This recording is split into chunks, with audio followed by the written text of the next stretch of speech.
If you've been thinking a lot lately about what you really want to be doing with your life, how you want to spend your time, what you want to create, there's a very clear reason for that, and it is Saturn in Pisces, which started in March 2025, but we've been on this journey since 2020. And now, over the next 2 years, there is a major movement happening towards letting go of old structures to create space for new structures in your life and in the world. This is the end of the old structures, but it's a peaceful transition if we work with it well. This is the transit of Saturn in Revati Nakshatra, which starts in May 2026 and goes all the way until February 2028. A lot of other astrologers are just focusing on the first part of this, which will end in October, but we're not fully through this until February 2028. I'm Jeremy Devins. This is the Quietmind Astrology Podcast. Everything I share here is based on 20 plus years of deep research into thousands of charts and patterns throughout time. And today I'll share about the history of this transit, which has been very important historically, and some famous people who have it in their charts that we can learn from, and how you can work with it for your own rising and moon sign. So you'll want to know where your rising and moon sign are. You can get that at quietmindastrology.com. Get the free birth chart there and look for your rising and moon. And this is going to help you understand what's going on. And you just watch the sections for your rising and moon signs. I'm also going to share my predictions of how I think this will play out in society. And then we'll see in 2 years when we come back. And I think if you go back through my archives, you'll see the predictions I find are pretty reliable, because I'm not just making it up. It's not just trusting my intuition, which is part of it, but it's also very clear patterns throughout history we can see. And Saturn in Revati is the ending of old structures. Revati is the last nakshatra of the zodiac. So everyone knows the signs. Everyone knows their sun sign in Western astrology, but the nakshatras are the smaller divisions of the sky. So it's like there's 27 signs instead of just 12 signs, and they're much more precise. And this is how we can get very specific in our predictions in astrology. And they're not just sort of random either. There's a whole mythology, there's a whole astronomy behind it that's been used for thousands of years. And this is what makes Vedic so accurate. And we're actually tracking the constellations rather than the seasons like Western astrology. So the Revati Nakshatra is connected with endings, healing, protection, transition, and safe passage.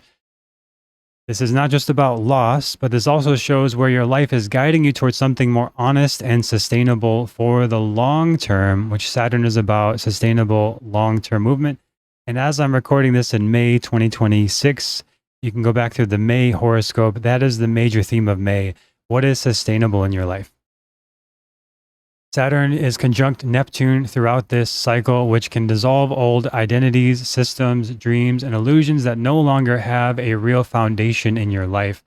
So this is the time to look at where you might have had some sort of fantasy, unrealistic expectations in that area, which we'll talk about for each sign, and to let it go and to open up to reality and what is really calling you now into this next chapter of life.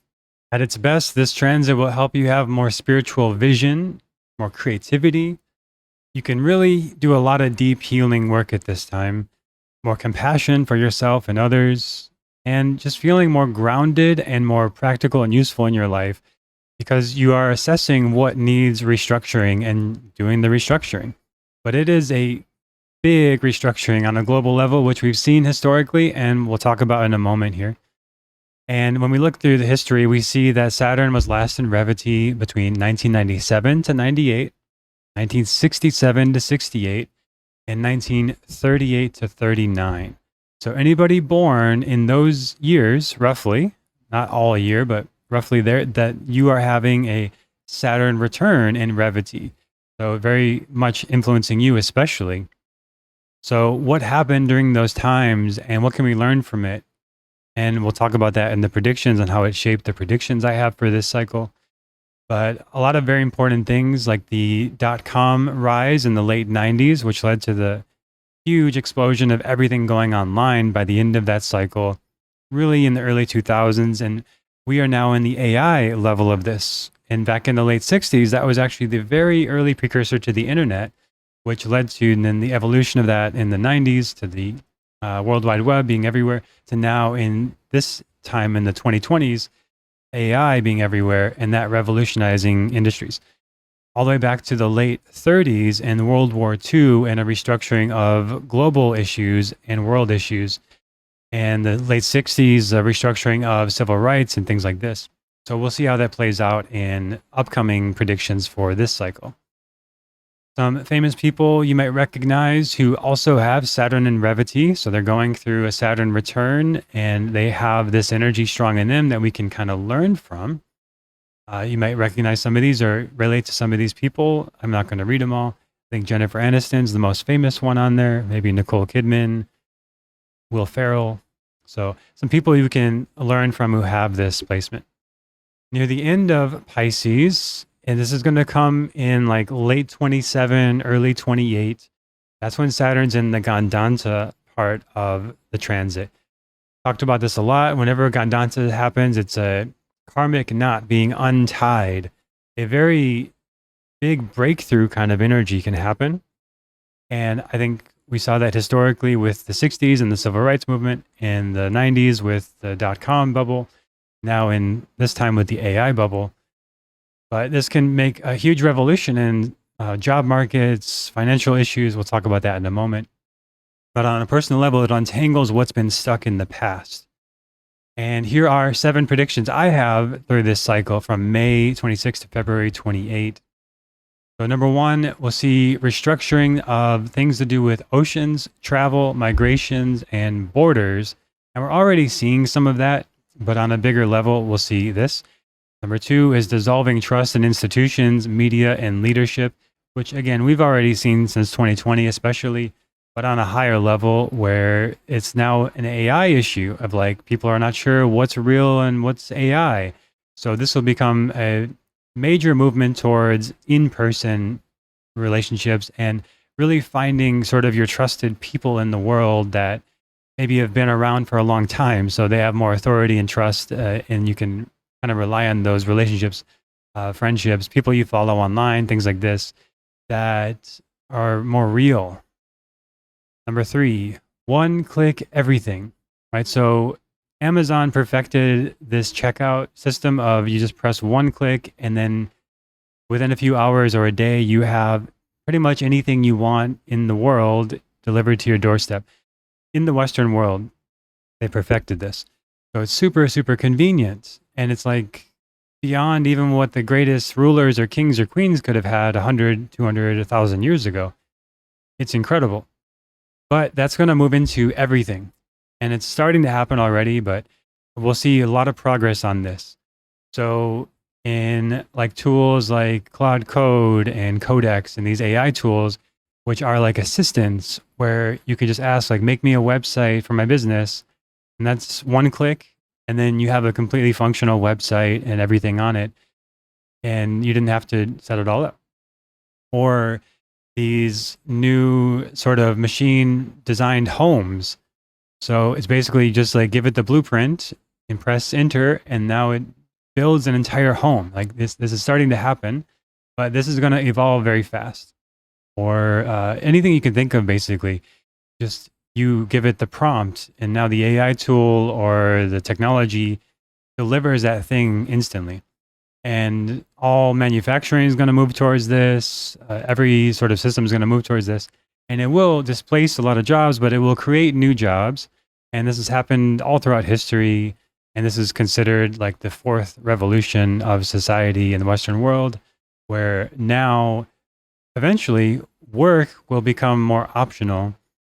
But this is going to create a lot of dysregulation in people and uncertainty and a lot of fear. So there can be existential crisis as well, in a sense of like, what is the meaning of life? What do I really want? So I think the idea of nervous system regulation, which to me and you is probably like something you've known for a long time, this will become much more widely known and mainstream. And along with the dissolving trust in institutions, this is more of a wish and a hope that people move away from healthcare as sick care and trusting in institutions that just treat symptoms and diseases rather than address root causes. And I think with this moving technology and everything, that it'll become harder for those old ways that are deceptive, manipulative, like, okay, you have this issue, you just need this drug or you just need this surgery. Those things, when somebody can also just look at their AI tool and like, well, what can I do holistically for this? Like get good sunlight, get good food. I think the access to good health information will move away from the authoritarian kind of top down doctor prescribing a pill to reliable, good, high quality tools that can educate and inform how to live a healthy life. So nervous system regulation is a huge, huge part of this, at the core of that. So any of you, and I know many listeners, work in this kind of stuff, energy healing, nervous system regulation. I think more and more people will be looking for that and needing it and seeing how valuable it is and how quickly it can impact things. I teach this with yoga and meditation, things like this, in new moon alignment. So check out my site if you want to do practices with me, quietmindastrology.com/new moon. But even the highest level AI experts are being questioned things like, well, what if AI can do everything, if all these jobs can get changed and displaced, then what is the purpose of life? What is the meaning? How will people find meaning and direction?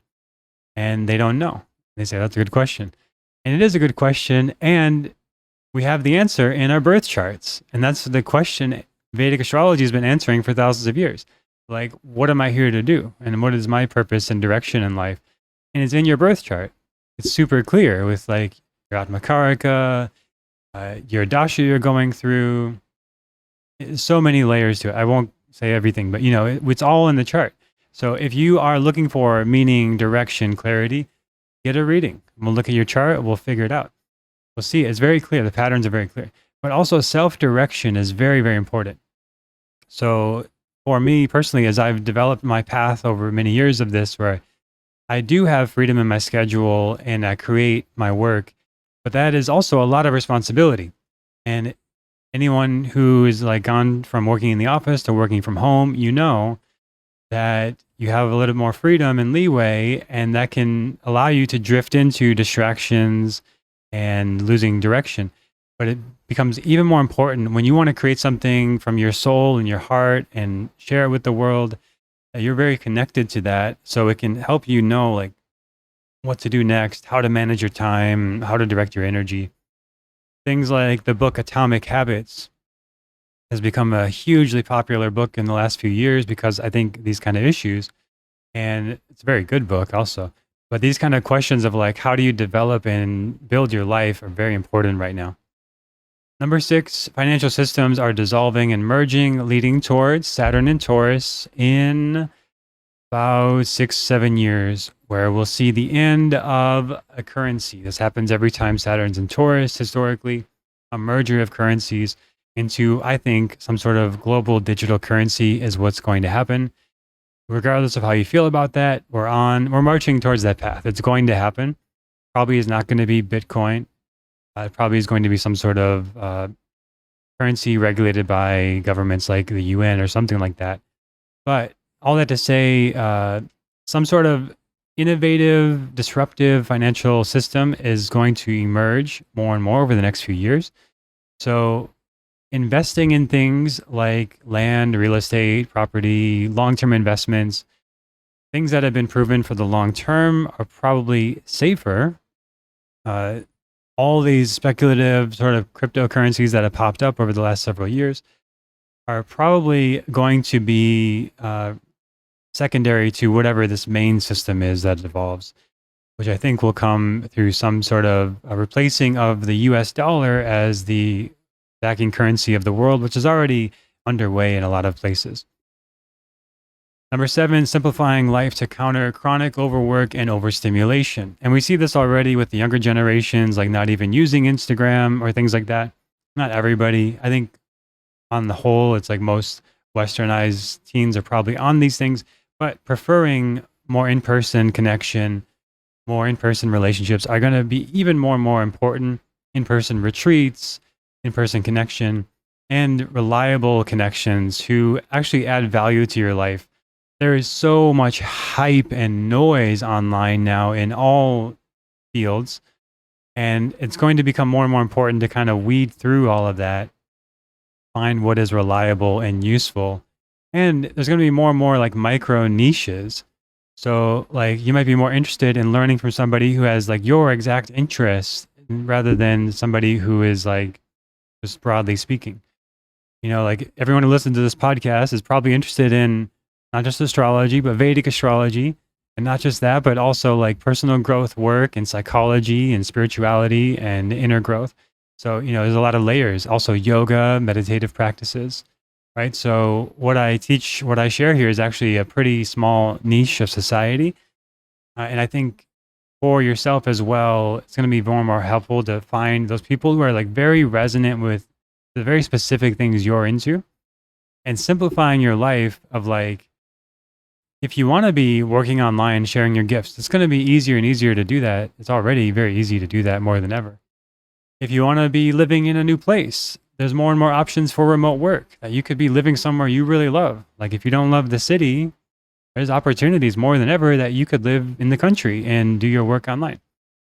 Or things like this. It's something I've done in the past few years as well, is move out of the States and out of the city environments into like small villages and just more peaceful remote places where like I don't have to drive a car. It's not all the city distractions and noise. I really enjoy it.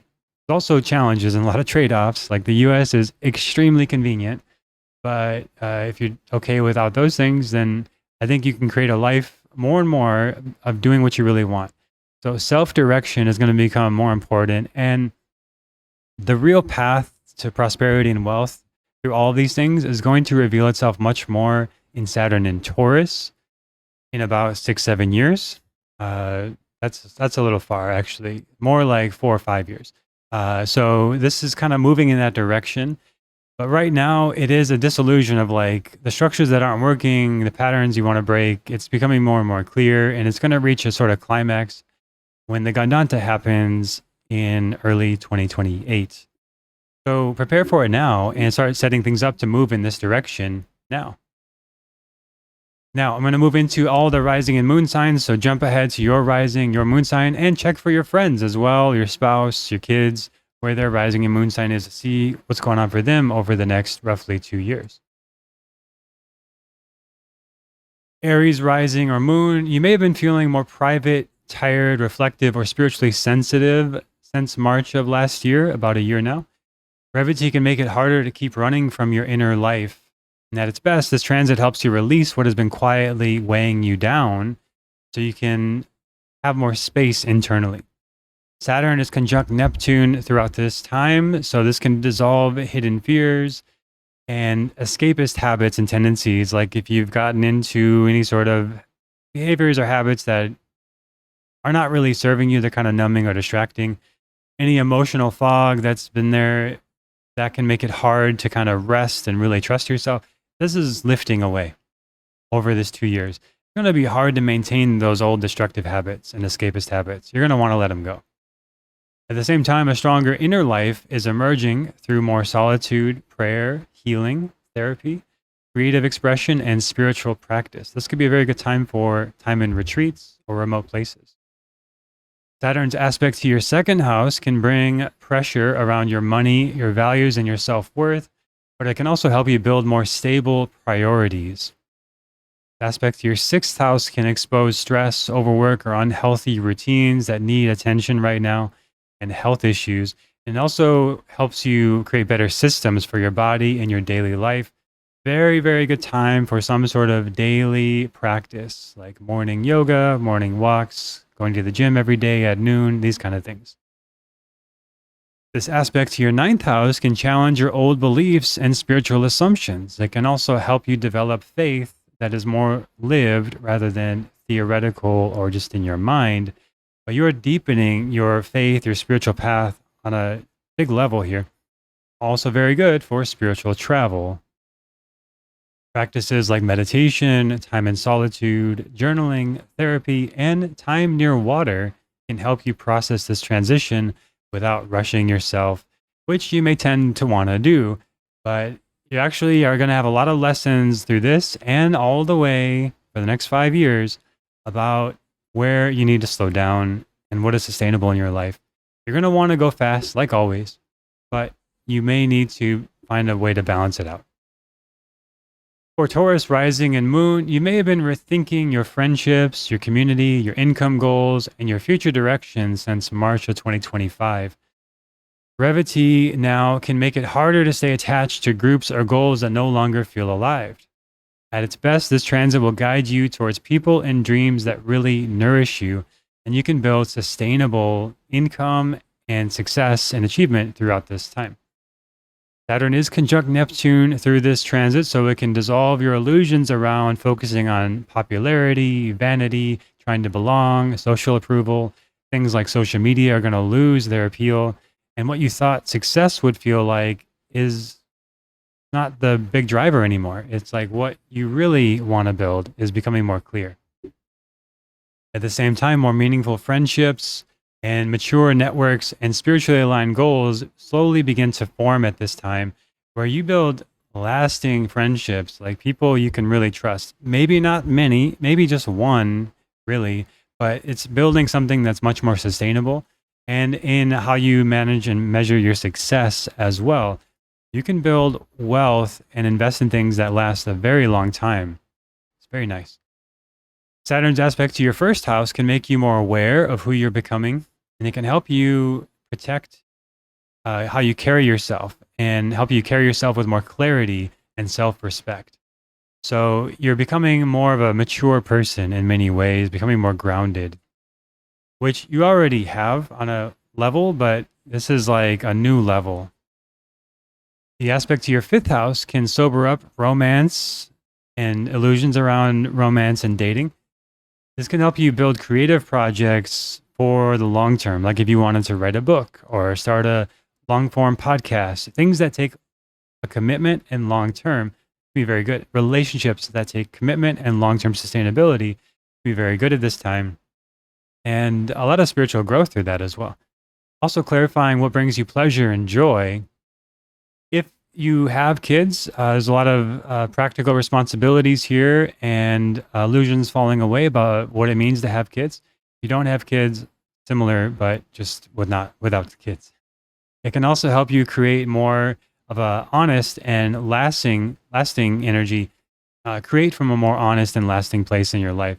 So the kind of creativity that you do pursue is like what is in the long term, especially things to do with like land, gardening, and vegetation, home, things like this, be much more sustainable. So like working in, what's that called? Sustainable landscaping, these kind of things, biodiversity, these kind of things are very good if you're interested in that. Its aspect to your eighth house can bring up trust, intimacy, or shared money concerns. This can also help you become less afraid of vulnerability and be more vulnerable in relationships. So if you need to manage resources together with relationships, there can be some delays and a little bit of challenge with that. And maybe some challenges of being vulnerable, but when you go through it, don't avoid it, go through it, this can actually open up a lot of depth of connection and a lot of resources together. Through partnership, you can build some really amazing things through this time. Practices like intentional friendship, high quality time with friends, like making friend dates, creative expression, community healing, like going to like group acupuncture, going to classes or workshops around healing topics. And honest goal setting can help you align with the right future, what is really aligned for you. So not being unrealistic or impractical, but grounded goal setting. For Gemini rising and moon, you may have been questioning whether your work still feels meaningful over the last year. And Revati can make it harder to keep chasing a version of success that no longer feels emotionally alive for you. At its best, this transit helps you move towards work that nourishes you instead of just consuming you. You may find yourself very creative and inspired through this time, through what does align, but a lot harder to keep going with what doesn't align. Saturn is conjunct Neptune, which dissolves certainty around career, purpose, and the future you thought you were building. So there is some uncertainty, but also a lot of possibility and opportunity to explore and take risks, challenge yourself, experiment a bit, but it doesn't have to be the way you thought it would. It doesn't have to look the way someone else said it would look. This is kind of going out into uncharted territory in a way in your work. At the same time, your work may feel like it's drawn to being more healing, more creative, more spiritual, and emotionally honest. And that's slowly taking shape over this cycle of roughly 2 years. So the work you do like that is very fulfilling. So how can you share your gifts more? How can you be more creative? How can you be more emotionally expressive in your work? Not just practical and logical and just like punching in and punching out, but sharing from your heart in your work and helping others in their healing process. A lot of creative inspiration, like super creative potential. Saturn's aspect to your 12th house can expose burnout, emotional exhaustion, and places where your energy has quietly been leaking. It can also help you develop healthier boundaries and a stronger inner life. This has been going on roughly for the last year, but now it's on a higher level. And especially spiritually, it's like what you really need to structure your life around. Good time in general for spiritual pilgrimages or travel if you feel called to that.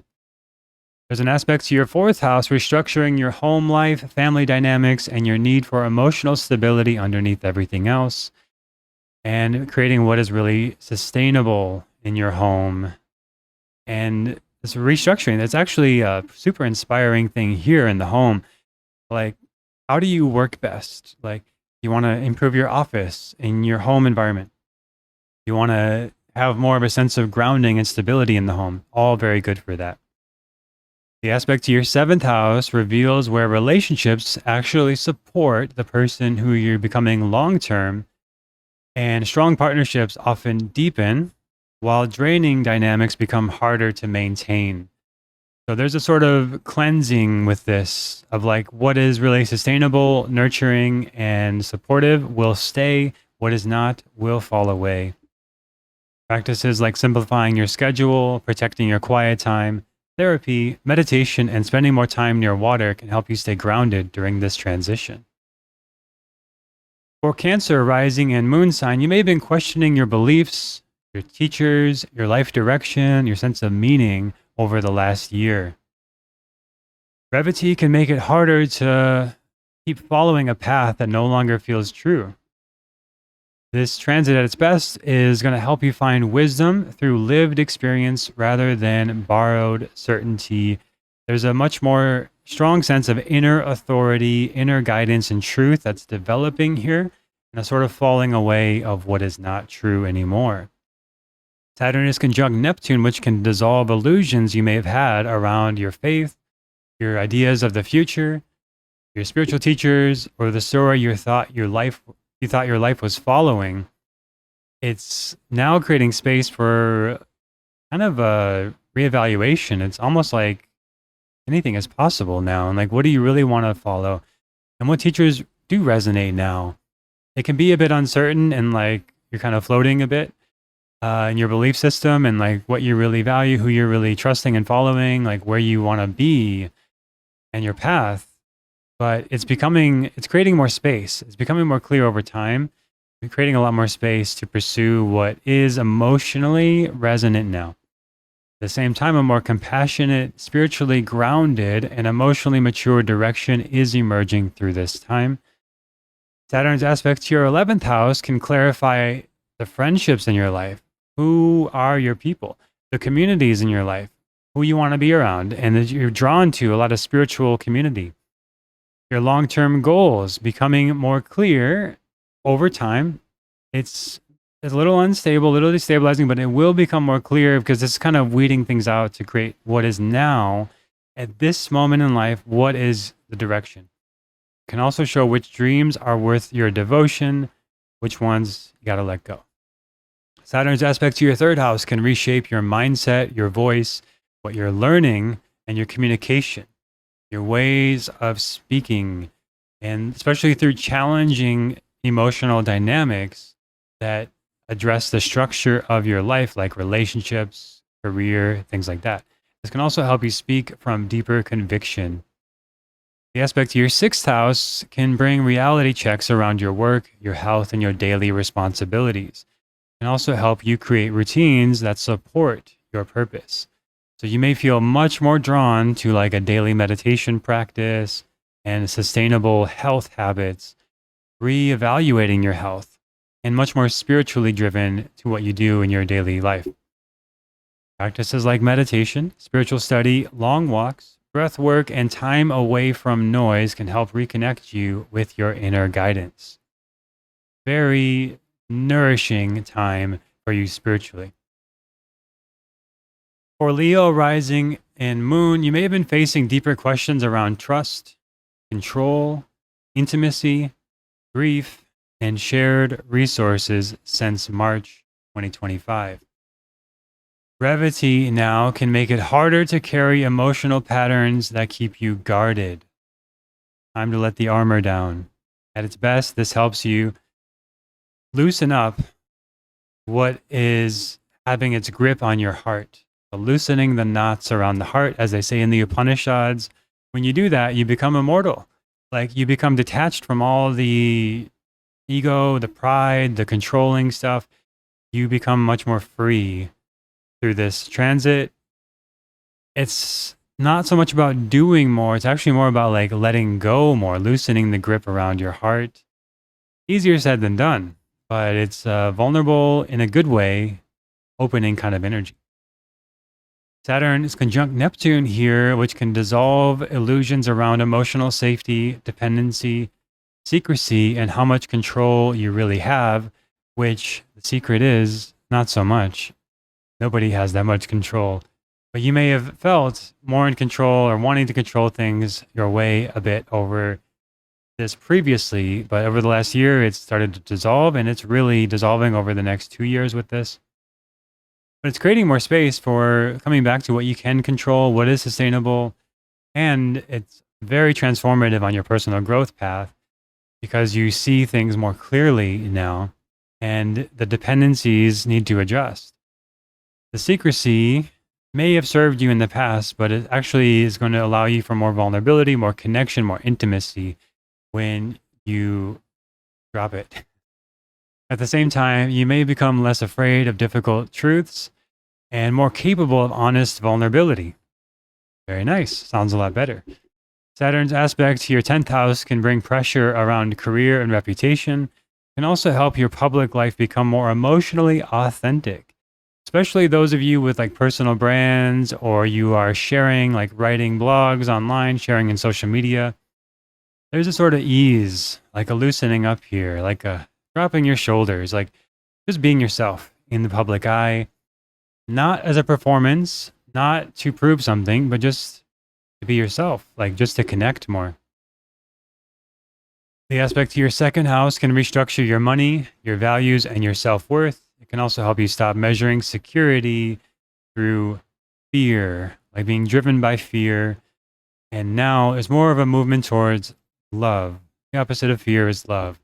So doing what you love, sharing from a place of love, less from fear, secrecy, trying to control things, more from knowing your worth and value, not from an ego place, but just owning it and addressing things to do with finances, taxes, resources, and there's a stronger sense of self-worth coming out of this. The aspect to your 5th house can mature your romantic life, your creativity, and your parenting life, your adulting on a deeper level. This can also help you express your heart with more depth and less performance. Practices like therapy, breath work, shadow work, honest conversations, and gentle body-based healing can help you move through this transition. For Virgo rising and moon, you may have been seeing your relationships more clearly since March 2025. Revati now can make it harder to keep participating in dynamics that leave you emotionally drained and unseen. At its best, this cycle is revealing who can truly walk with you into the next chapter. This is a huge maturation of your relationships. It's only going to happen every 30 years. So like this is a huge level up. Saturn conjunct Neptune can dissolve illusions you may have had around love, partnership, rescuing, idealization, and emotional expectations. Like it is so pervasive, like so many romantic comedies and movies and fairy tales we hear as kids. really shape our stories and ideas we have about love and romance. Or even on the Virgo side, the books you read and the ideal method of navigating conflict in relationships and the coaches and therapists you talk to. It should be this way. Like, this is the way to do it. This is how we have a conflict. But the more you kind of control and get attached to those ideas, the more you're going to create disconnection. So we're dissolving those illusions and kind of dropping that intellectual armor to connect on a deeper level. At the same time, relationships can become more spiritual, honest, mature, and capable of holding real life. Saturn's aspect to your ninth house can challenge old beliefs and future plans. It can also help you develop a wiser vision for where your life is going. And this is a maturing and leveling up in a lot of ways. Any sort of travel that is going to help you grow spiritually and feel more grounded and things like this, very nice. And going back to old teachers and teachings, very nice. Old traditions, like the Bhagavad Gita. Can't tell you how many times I come back to it and it's like, yes, needed that now. Like, I couldn't have heard it until now. Like, I needed to hear it now at this point in life. So old traditions like this, very helpful at this time. The aspect to your first house can reshape your identity, the boundaries you have, your sense of self. You might become less willing to abandon yourself for connection. Very big lesson over the next 2 years, and it's really been happening over the last year. And it's like, you just don't want to do it anymore. It's like, okay, I've had enough. I'm going to not lose myself. I'm not going to give up my identity. I'm going to stay myself and have boundaries and have needs and have a sense of self. The aspect to your fourth house is restructuring your home, your family, and emotional foundations. This is really big because it's aspecting your Kendra houses. When Saturn is here, it's all the way from 25 to 28. Like, it's affecting every part of your life, who you are, where you live, your relationships, your boundaries, your needs, your home. You're looking for more peace underneath all this, more stability underneath all of this. Your family, your sense of family, your emotional foundations, your needs, like everything is kind of restructuring here.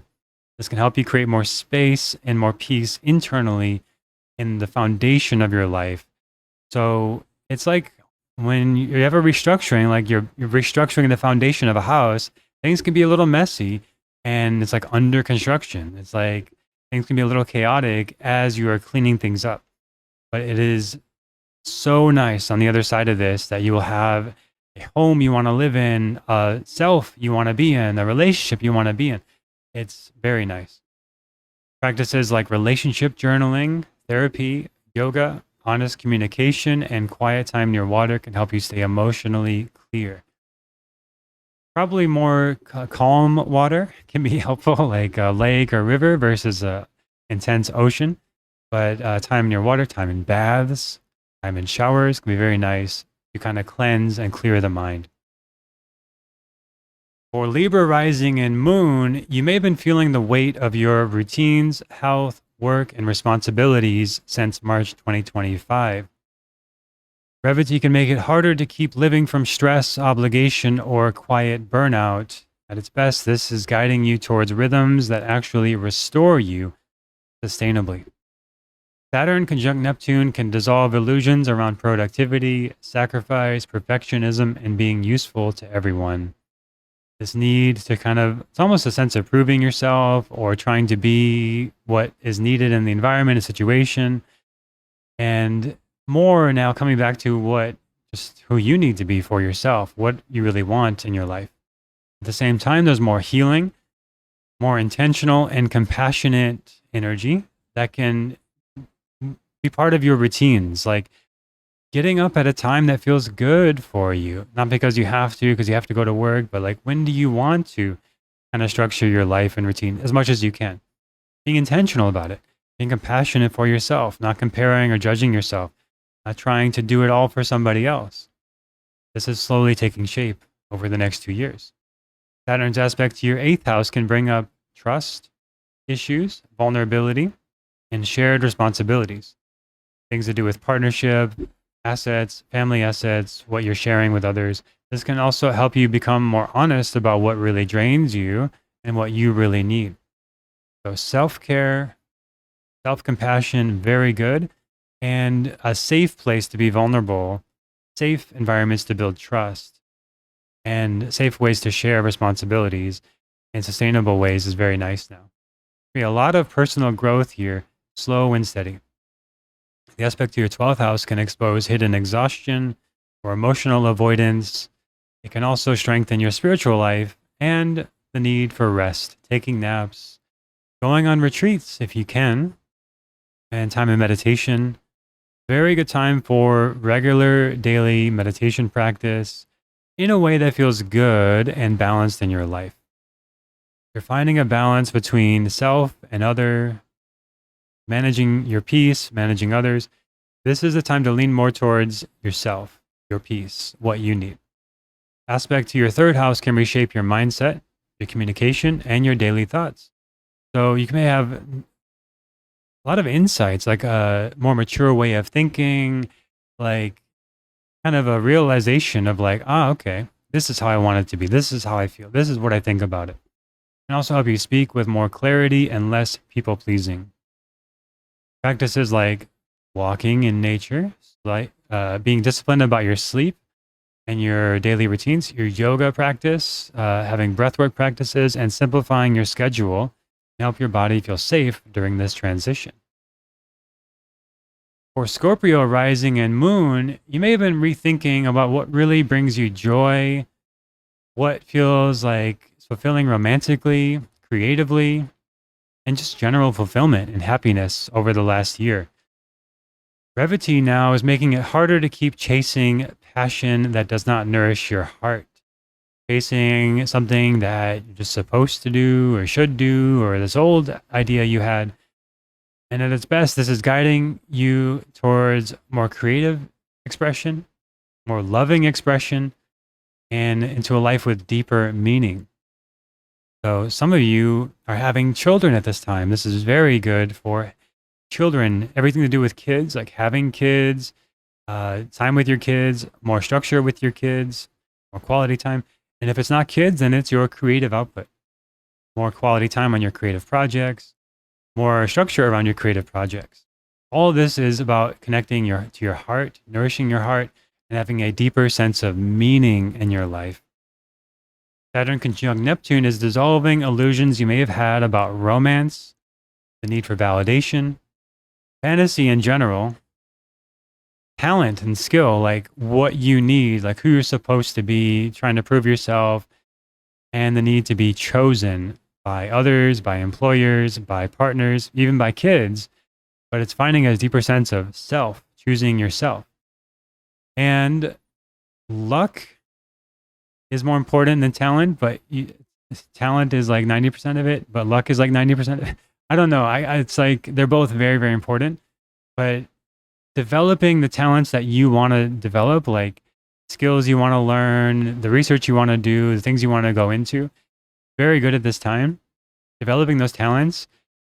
And luck will come if you're patient, like right place, right time, a lot of fortune. There can be a lot of fortunate circumstances when you're patient. At the same time, there's more authentic, creative expression. There's emotionally meaningful relationships emerging. A lot of authenticity arising through this in maturity of like, this is who I want to be. This is what's important to me. Who cares about what other people say or what it should look like or my idea of the past or my fantasy or illusions I've had? It's like just relaxing into yourself. Saturn's aspect to your 7th house can clarify commitments and partnerships and also show who can meet you with maturity. There's a grounding energy around relationships here and a maturing energy. More of an adult. You're an adult now. Scorpio rising, this aspect is to your 11th house also as well, which can restructure your friendships, the communities you're part of, and the long-term dreams that you have. Can also help you stop performing for the wrong audience. The aspect to your 2nd house reshapes your money, your values, and your self-worth. It can also help you value your gifts without needing constant outside proof. This is a stronger sense of self, stronger sense of self-worth, self-compassion, self-guidance. And managing your resources can be important at this time. Finances, family resources, things like that. Practices like art, artistic expression, music, going out to concerts, being musical, expressing yourself creatively, creative journaling, therapy, and reconnecting with your joy can help you stay close to your heart at this time. So, if your joy was your guide, what would you do? For Sagittarius rising and moon, you may have been feeling some major changes around your home, family, belonging, and emotional security since March 2025. Revati can make it harder to keep calling something home if it no longer brings peace. At its best, this transit is guiding you towards a deeper sense of belonging. Who are your people? Where are your people? Where is your home? Where do you want to be? Saturn conjunct Neptune can dissolve illusions around family, safety, nostalgia, and the emotional stories you've inherited. At the same time, there's a stronger inner grounding and emotional maturity that's slowly emerging here. Saturn's aspect to your 6th house can bring pressure around work, health, and responsibilities, and also help you bring routines into your life that create more peace. So a sadhana is, especially for you, probably the most important, like a morning routine. Maybe you get up, scrape your tongue, go to the bathroom, drink some warm water, and do a meditation or yoga practice. So that's very favorable at this time, some sort of morning routine, morning practice. The aspect to your 10th house can restructure your career and your public direction. It can also help you become more rooted in emotional truth. You may find that you are drawn to doing work that's more meaningful to you, more grounded for you, and just what you want to be spending your time working on. It's connecting more to what is true for you. And something maybe traditional, some old way of doing things from an old tradition or yourself might be really interesting for you. Like one person I know started making a magazine, a physical magazine, recently. So it just started to come out now, right as we're going into this part of the transit. But over the last year, this has been part of the cycle. What you want to really do that's like your truth. The aspect to your 1st house can reshape your identity and boundaries. You may become more honest about what your nervous system really needs. Harder to deny your nervous system, your needs, and your boundaries. Practices like family healing, quality time with family, time in nature, meditation, decluttering, and creating peaceful space at home can help during this transit. And it's all creating more of a sense of inner clarity and a home in yourself and a home you really want to be in. For Capricorn rising and moon, you may have been rethinking how you speak, think, write, learn, and share your voice since March 2025. Revati can make it harder to keep repeating old mental stories that no longer feel true. This is guiding you towards deeper honesty. Saturn conjunct Neptune can dissolve illusions you may have had around a need for certainty, comparing yourself to others, mental pressure, and needing to have it all figured out. You're developing a deeper sense of trust in yourself. At the same time, wiser communication, stronger intuition, and a clearer self-trust are slowly emerging. So you know what you want, you know how to build what you want, and you're not so afraid that it might not happen. And it's okay if it doesn't happen. You adjust. Saturn's aspect to your 5th house can mature your creativity, romance, and your parenting, if you have kids. Also help your ideas become more meaningful and disciplined. The maturity around your expression. You will find fortunate circumstances when you are doing the work for the long run. For example, like an example of this would be like planting a tree now that grows in 2 years, and somehow that leads to some serendipitous situation where you meet somebody and they're like helping you change your life because that tree was in your yard and you talk about it. You know, this kind of thing. It's like planting something now. The seeds you're planting now will bear fruit really beyond the next 2 years. Like this is for the rest of life, really. It's like something you are developing will creatively create more luck and fortune in your life. So Very good to explore your creative interests. The aspect to your ninth house can restructure your beliefs, education, and your future direction. It can also help you turn your experience into wisdom. Those of you who want to teach, share your ideas, help others, this is very good. Codifying your beliefs, like putting together, what do I really value? What am I about? And refining that philosophy and those values, especially those of you who are parents, like passing that on to your kids, those of you who are teachers, passing it on to your students, and just sharing your ideas and values. If you want to travel and go to somewhere like an old place, this can be very nice as well and very enriching. Going to old spiritual places can be very nice as well. The aspect to your 12th house can reveal hidden stress and mental exhaustion you've been fighting off. It can also help deepen your meditation, your rest, and your spiritual practices. Good time for regular napping, regular meditation. And if you find it hard to do those things, just do it. Like put it on the calendar, find a teacher, make it a routine. It will help you tremendously this time. When you're mentally exhausted and everything says, but I need to do more, keep going, that's the sign. Just give yourself a minute, at least a minute to breathe and uncover the hidden stressors in your life, like restructure around them, let them go. Practices like journaling, breath work, reading, meditation, and slowing down your mental overstimulation can help your mind settle. Put some time limits on your phone. If you're not doing it already, put time limits on your apps that you use too much. Delete the apps if you can, and you have to re-download it every time you want to use it. We'll see how much you're scrolling then. And then you delete it when you use it, and you have to re-download it again. These kind of boundaries and limits can be very, very helpful for you. For Aquarius rising and moon, you may have been taking money, security, values, and self-worth much more seriously since March 2025. Revati can make it harder to keep measuring your value through these things and through needing to survive, through scarcity mindset, through outside approval.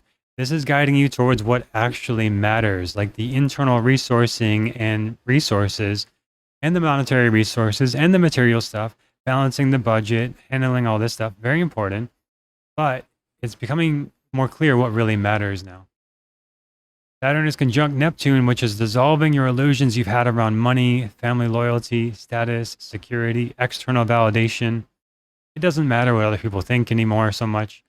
You're not caring as much as you used to. You're connecting more to like what you really care about and what you want to build, what's sustainable now, and coming back to those root issues, like root chakra kind of stuff, family, resources.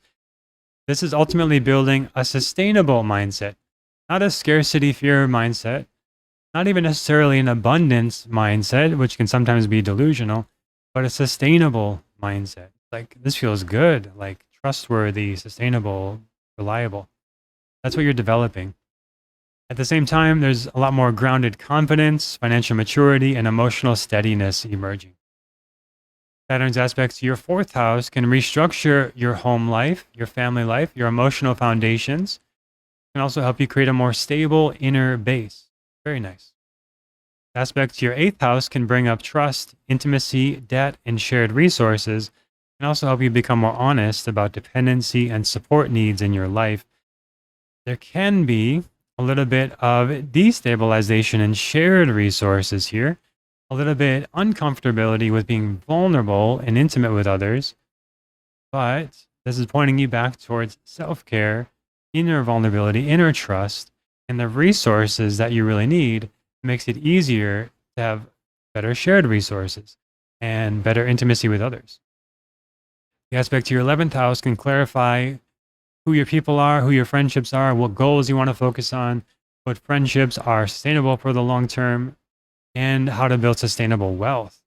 It can also help you stop investing energy into dreams that no longer fit, communities that no longer fit, things that were kind of motivating you as like, you should do this, you should have this goal, you should have this status. You don't care so much anymore, and it feels good. Practices like simplifying your finances, gratitude journaling, meditation, and reconnecting with your real priorities can help you feel more secure from within, which is a big part of this, finding your inner security, inner trust.